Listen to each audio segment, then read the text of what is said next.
Бүгінгі видео презентацияда біз Google Slide'ты тиімді қолданудың негізгі тәсілдерімен танысамыз. Google Slides'ты ашу керек, ол үшін мекенжай жолағында slides.google.com деп жазамыз, немесе Google есептік жазбасына кірсеңіз, онда мына жердегі оң жақтағы 9 нүктені басамыз, осының ішінен Slides'ты таңдаймыз. Google Slides бірнеше шаблон ұсынады, бірнеше үлгі бар, бірақ та біз бұл видео мақсаты үшін бос презентациядан бастаймыз. Міне алдымызда бос презентацияның парағы шықты. Экранның жоғарғы бөлігінде қажетті құралдар панелі орналасқан. Мұнда жаңа слайдтар қосуға, макетті өзгертуге, мәтін және суреттерді кірістіруге арналған командалар бар. Барлық жұмысымыз автоматты түрде Google Drive-қа сақталады.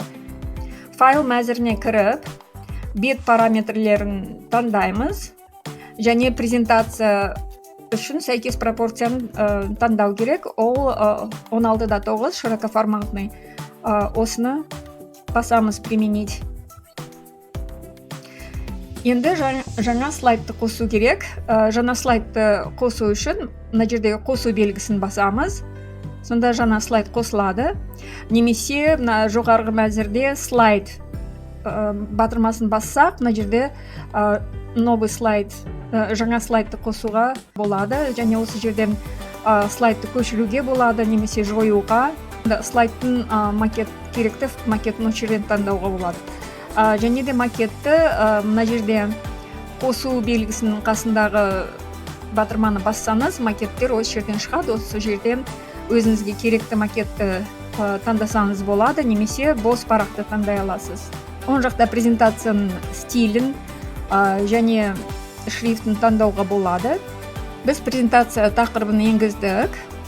Осы тақырыпты презентацияның атауына енгізуге болады. Мына жерден жоғары жақтан бассаңыз, тақырып осы жерге шығады.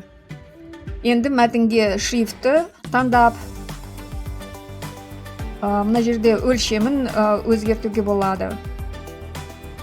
Өлшемін өзгертіп, және мына жерде 3 нүктені бассаңыз, қосымша құралдар шығады. Мысалы, жуандығын әріптерін өзгертуге болады, және ортасына жылжытуға әртүрлі құралдар мына жерде бар. Келесі слайдқа мен бос парақты таңдадым макеттерден. Енді бұл жерге мәтінді енгізу керек. Ол үшін текстовое поле дегенді басамыз жоғары жақтан, немесе енгізуде вставка. Мына жерде де тура сондай белгі бар, текстовое поле. Енді осы жерден өзіміз белгілеп, керекті көлемде мәтін енгізетін тіктөртбұрыш жасаймыз. Осы жерге мәтінді енгіземіз. Мәтінді енгіздік және мәтін жиегін құрастырдық. Енді қасына сурет қосайық. Суретті қосу үшін мына батырманы басамыз, жаңағы мәтін белгісінің қасындағы батырманы басамыз, немесе вставка енгізу, осы жерден суретті қосуға болады. Бірден көресіз, суретті мысалы компьютердан жүктеуге болады, интернеттен табуға болады. Тағда басқа опциялар көрсетілген. Біз интернеттен табамыз, іздейміз. Ол үшін презентациядан шықпайсыз, осы жерден іздеуге болады. Өзіңізге ұнаған суретті таңдап, мына төмен жақта вставка бар, соны бассаңыз, сурет слайдқа қосылады. Немесе жаңағы суретке 2 рет бассаңыз, ол автоматты түрде слайдқа қосылады. Енді осы жерден суретті кішірейтуге болады. Суретті кішірейту үшін мына бұрыштарынан тартамыз, сонда кішірейеді, немесе үлкейтсеңіз де болады. Бірнеше слайд дайындадық. Мына жерде суреттің орнына видео енгізейік. Ол үшін вставка батырмасын басып, енгізу видеоны таңдаймыз. Видео YouTube-тан іздеу керек. Видеоны енгіздік YouTube-тан. Және байқасаңыз, мына оң жақта параметры форматирования шығады бірден. Осы жерден видеоны қалай ойнатуға болатын таңдау керек. Автоматты түрде, немесе басқанда ғана қосыла ма, және бас жағы, аяқ жағы, және дыбысын өшірсеңіз болады осы жерден.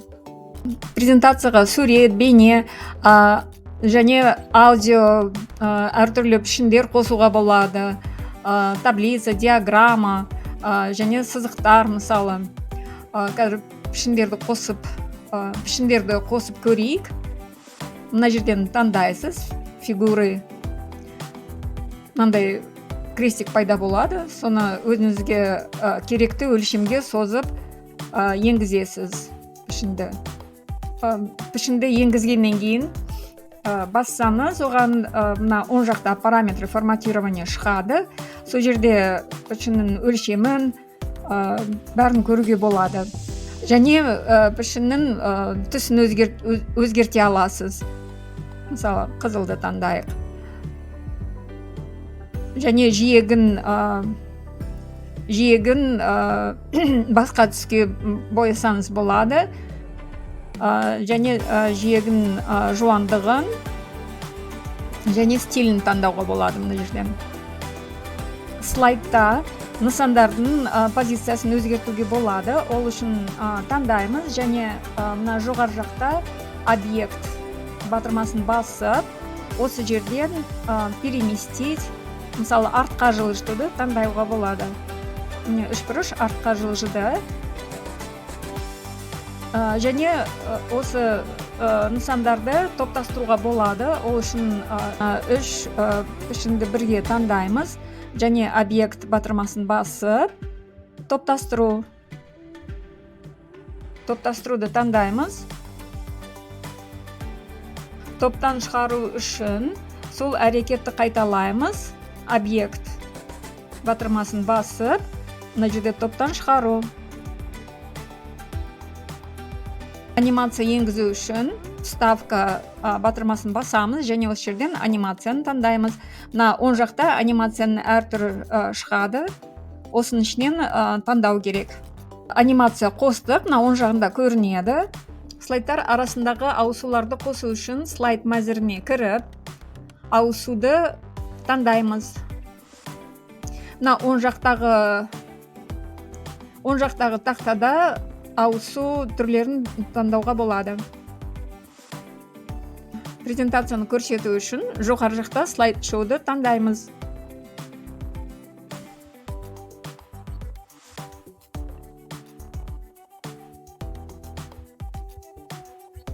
Google Slides'ның артықшылықтарының бірі ол басқалармен бөлісу мүмкіндігі. Файл мәзіріне кіреміз және мына жерден бөлісу, поделиться, открыть доступ ашамыз. Осы жерден сілтемені көшіріп, керекті адамдардың имейлдарын қосып, және оқырман ретінде немесе комментарий қалдыра алама жаңағы кісі, немесе осы слайд сіздің презентацияңызды өзгерте алама, соны таңдап жіберуге болады. Google Slides'ның тағы да бір артықшылығы ол сізге офлайн, сіздің презентацияңызды офлайн көруге мүмкіндік береді. Файл мәзірін ашамыз және мына төмен жақта включить офлайн доступ таңдаймыз. Google Slides мұғалімдерге арналған таптырмас құрал. Оны дұрыс қолдану арқылы сабақтарды көрнекі және қызықты ете аласыз. Презентация жасау дағдыларын игеріп, оны күнделікті жұмысыңызда тиімді пайдаланыңыз.